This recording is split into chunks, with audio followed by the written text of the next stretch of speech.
क्या ईश्वर है? English grammar में 26 लेटर है, उसमें AEIOU वॉविल्स हैं। उसी तरह हिंदी में अ आ इ उ ऊ ए ऐ ओ औ वॉविल्स हैं, अर्थात स्वर है। इसमें ई स्वर है, ना कि व्यंजन। ई वॉवेल्स है, ना कि कॉन्सोनेंट, अर्थात ई स्वर है। ई स्वर है।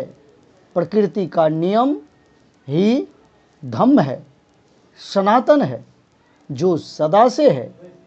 सूर्य का उदय और अस्त सनातन है, यूनिवर्सल ट्रूथ है, विज्ञान को साबित किया जा सकता है।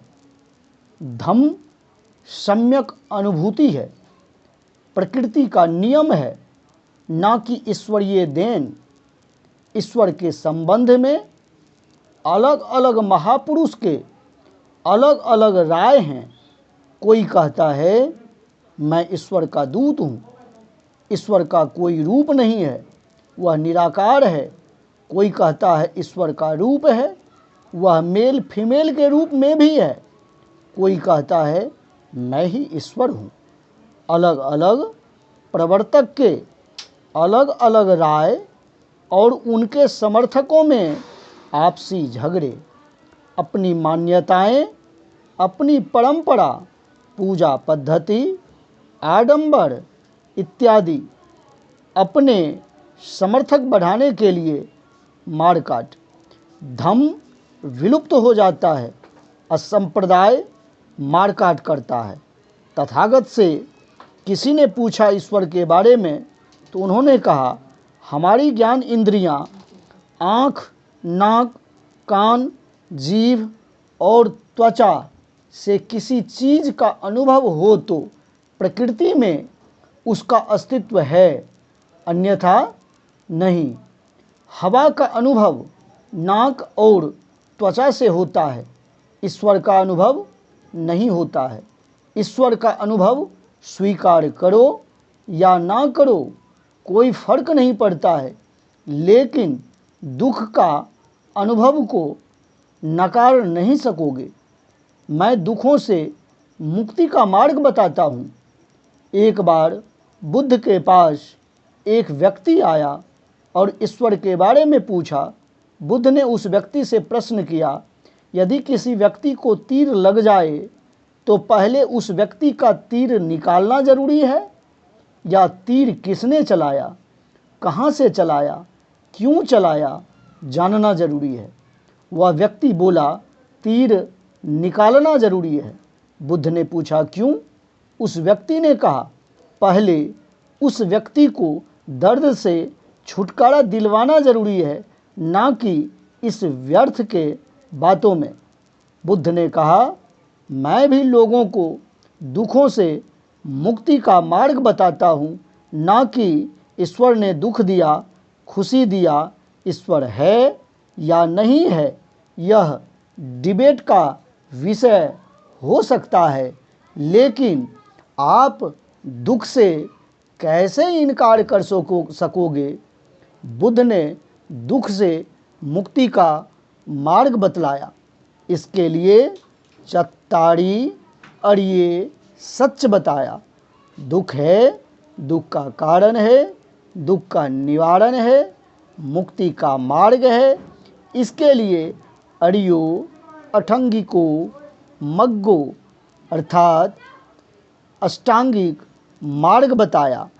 एक बार बुद्ध के पास एक व्यक्ति आया और उसने कहा, तथागत, मैं समझता हूँ कि ईश्वर है, इस संबंध में आपका क्या कहना है? इस पर बुद्ध ने कहा, ईश्वर नहीं है। कुछ समय के बाद एक दूसरा व्यक्ति आया और बुद्ध से पूछा, मैं समझता हूँ कि ईश्वर नहीं है, इस संबंध में आपकी क्या राय है? तथागत ने कहा, ईश्वर है। फिर कुछ समय बाद एक व्यक्ति और आता है और बुद्ध से कहता है, मैं कभी समझता हूँ कि ईश्वर है, कभी समझता हूँ ईश्वर नहीं है। यह सुनकर बुद्ध ने कोई जवाब नहीं दिया। उनका शिष्य ने पूछा, तीनों को अलग अलग जवाब क्यों दिया आपने? इस पर तथागत ने कहा, पहला व्यक्ति और दूसरा व्यक्ति पहले से अपनी धारणा पा ले था। हमसे रजामंदी लेना चाहता था, जबकि तीसरा व्यक्ति ईश्वर है या नहीं है इस खोज में है।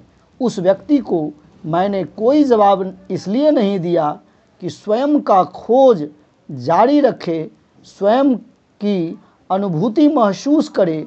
उत्तर स्वयं मिल जाएगा। ईश्वर के संबंध में किसी ने कहा, मान लिया। धर्म ग्रंथ में पढ़ा, मान लिया।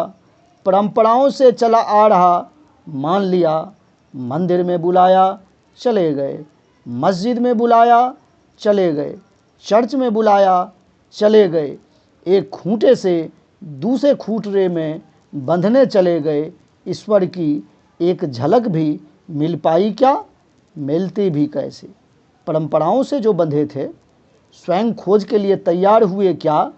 होते भी कैसे? तैयार होने के लिए मेहनत जो करनी पड़ती, मेहनत करने के लिए संघर्ष की ज़रूरत है।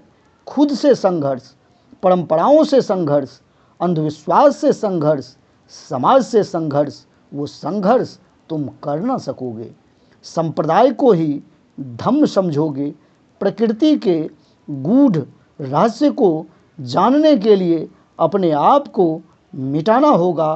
लोभ, मोह, तृष्णा, वासना, अहंकार, काम, क्रोध को मिटाना होगा।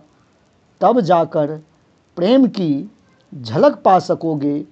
प्रेम को जानना, सत्य को जानना है। सत्य और प्रेम को जानना, प्रकृति के रहस्य को जान सकोगे। धैर्यपूर्वक सुनने के लिए साधुवाद। सबों को नमो बुद्धाय, नमो बुद्धाय।